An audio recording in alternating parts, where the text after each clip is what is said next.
नमस्कार व्यूअर्स, आज हम बात करेंगे अक्षि तर्पण के बारे में, जिसको कि नेत्र तर्पण से भी जाना जाता है और नेत्र बस्ती से भी जाना जाता है। यह एक ऐसी थेरेपी है, ऐसी क्रिया है जिससे नेत्र को पोषण मिलता है।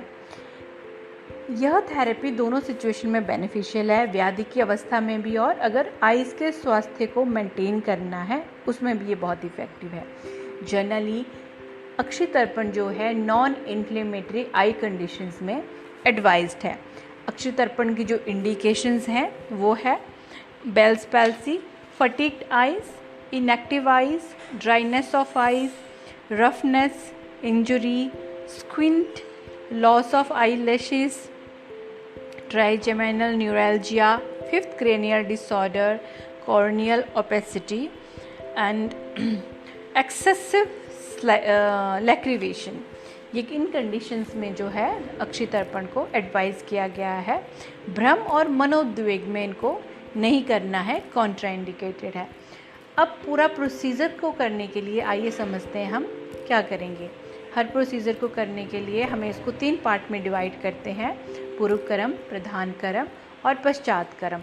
एज ए पूर्व कर्म हम सारा सामान इकट्ठा कर लेंगे। जैसे हमें मेडिकेटेड घृत चाहिए, त्रिफला घृत चाहिए, कॉटन चाहिए और आटा चाहिए, उड़द का आटा।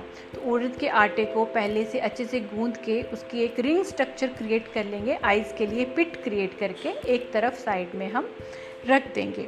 फिर उसके बाद पेशेंट को यहाँ तक तो पूर्व कर्म हो गया, और पूर्व कर्म में ही आपने पेशेंट को अच्छे से एग्जामिन भी कर लेना है।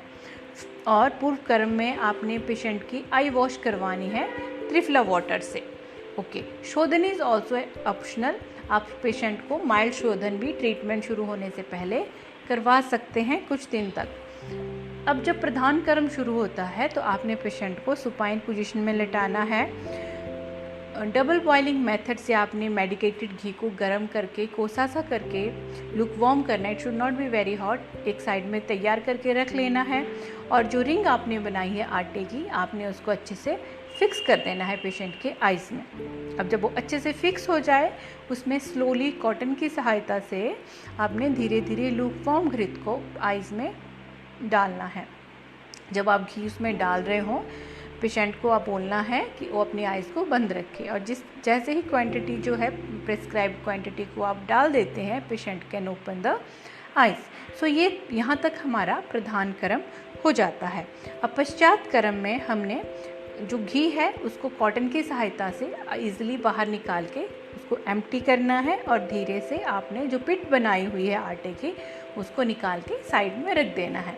और जेंटली, बहुत जेंटल प्रेशर से आपने फेस की मसाज और आइज़ के साइड में और फोरहेड की मसाज करनी है। और जब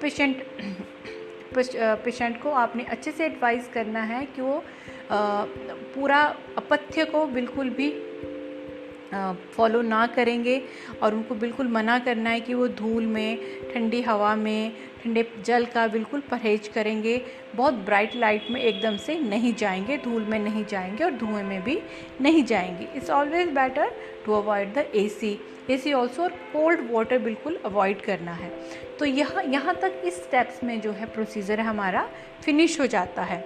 ये प्रोसीजर आपको नेक्स्ट आने वाली स्लाइड्स में बिल्कुल अच्छे से एक्सप्लेन हो जाएगा जब मैं इसको टोटली परफॉर्म करने वाली हूँ।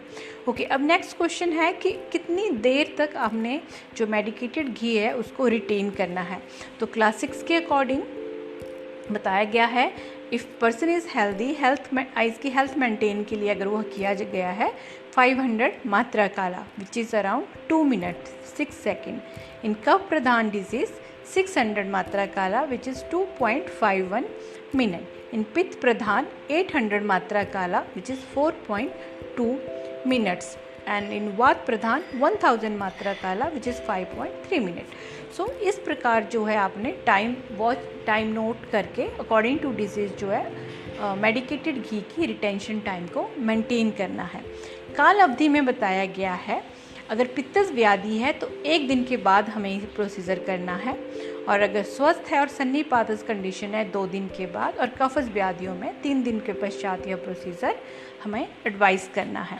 जब हम ये प्रोसीजर परफॉर्म करते हैं तो वहाँ पे हमें 3 प्रकार के लक्षण देखने को मिलते हैं, सम्यक योग लक्षण, अति योग लक्षण और अयोग लक्षण। तो जो सम्यक योग लक्षण है उसमें आता है clarity of vision, lightness of the eyes, sound sleep, clarity in identification of the colours, और जो डिजीज है वो धीरे धीरे रिड्यूस होना शुरू हो जाता है। क्रिया लाघव बताया गया है, जैसे लाइटनेस होगा, जो उन्मेष और निमेष की आइज में क्रिया रहती है उनमें पेशेंट लाइटनेस फील करता है। तो ये थे सम्यक योग लक्षण। अब अति योग लक्षण में बताया गया है हैवीनेस हो जाएगा, excessive lacrimation, blurred vision, itching in the eyes और दोष उत्क्लेश होंगे। और अयोग के लक्षण में they will be dryness in the eyes और इनटॉलरेंस टू द लाइट, और जो डिजीज़ होगी वो ज़्यादा एग्रीवेट हो जाएगी। सो यह था पूरा अक्षितर्पण के बारे में डिटेल, और नेक्स्ट स्लाइड में आप देखेंगे स्टेप बाय स्टेप कैसे इसको हम परफॉर्म करेंगे और किस प्रकार हम इसको स्टेप बाय स्टेप जो है कंप्लीट करेंगे। Thank you for watching, take care.